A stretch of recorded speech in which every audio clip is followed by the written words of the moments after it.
Okay, quick video tonight. My mom came to Upper Room Church with us tonight, which is crazy. I mean, my friends and my pastors and my ministry groups and my prayer team have been covering her with prayer, and my father too, for 4 months now. Really ever since I really got serious about laboring to my family. So this is going to be a super quick video. Not going to be me yapping for 10 minutes about a certain topic or a testimony or whatever, but I just want to let you guys know, like, you know, she's not giving her life to Christ right away. She has a lot of internal stuff being Muslim for 30 plus years now to really dive into and kind of unwind. But she's so hungry for the truth. She just went to Mecca. She just finished her Islamic pilgrimage to Saudi Arabia, and then Mecca and the Kaaba.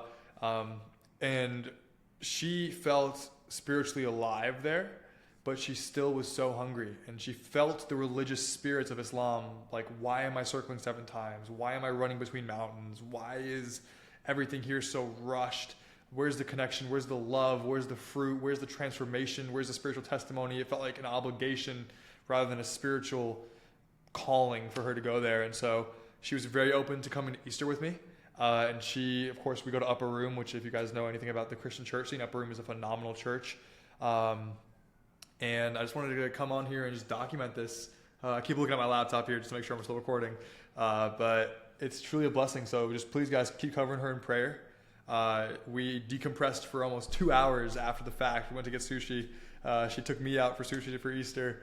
And she was just talking about her calling to become a mother to all the orphaned children who had bad experiences with their parents and sexual abuse or something that took them away from their family. And they were at Upper Room. We had a testimony night at Upper Room. Almost 30 testimonies were shared. And she felt like a calling to be their spiritual mother and to help them restore their relationship with their families, which was so prophetic. She actually got a prophetic word. I don't know if this is a prophetic word, maybe a calling from God. On Saturday, before I asked her to come to Easter church with me, she got this overwhelming feeling that I was going to ask her. And so she talked to my very Muslim dad, who was against it, honestly, as he should be. Because it's shirk in Islam, and why would he let his wife go to a church? Which is that's part of the problem in the first place, right? With that whole religion. Very religious, no relationship with God is what we call it. So that happened, and then I called her an hour later and got her to come to Upper Room, which was crazy. So she knew it was from God. She knew she wanted to come, and it was just all my friends there praying over her, supporting her, and being so happy to be with her. It was truly an amazing moment.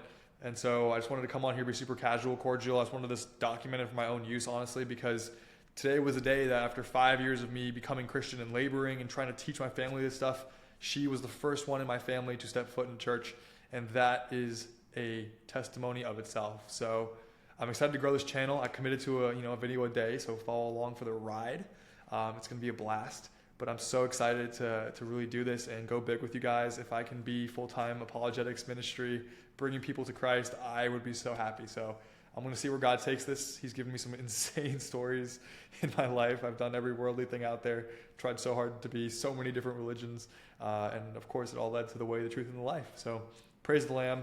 Happy Easter. If you guys have family members or people in your life that you're laboring for, don't give up. 5 years of absolute mental destruction for me, but it pays off. And this moment right here is worth more than anything I could have ever asked for. So if you're seeing this, guys, I'm praying with you for the families. Let's pray right now. Heavenly Father, we pray over the families of the people watching this, of the people who aren't watching it, Lord, that their good works, they will never grow tired. Give them a fresh fire. Give them a fresh anointing. Let them know you through your Son, who you sent to this world to die for us. God, you made yourself undeniable. Let us crush any lukewarm religion, any lukewarm spirit, anything that takes us away from you, God. I don't care if it's Islam. I don't care if it's the lukewarm Christian church. I don't care if it's whatever it is, God. Let people know who you are and your character. We love you. We thank you. In Jesus' mighty name, we cover it with his blood. Amen. So I want you guys to just keep your faith up, because I was exhausted and I almost quit 25 times. But of course I couldn't, because it's a calling, and callings are pretty hard to ignore. That's the thing about a calling. It wouldn't be a calling if it was hard to ignore, right? Or if it was easy to ignore. So I love you guys a lot, and let's keep this channel going. Actually, we got to stop this way.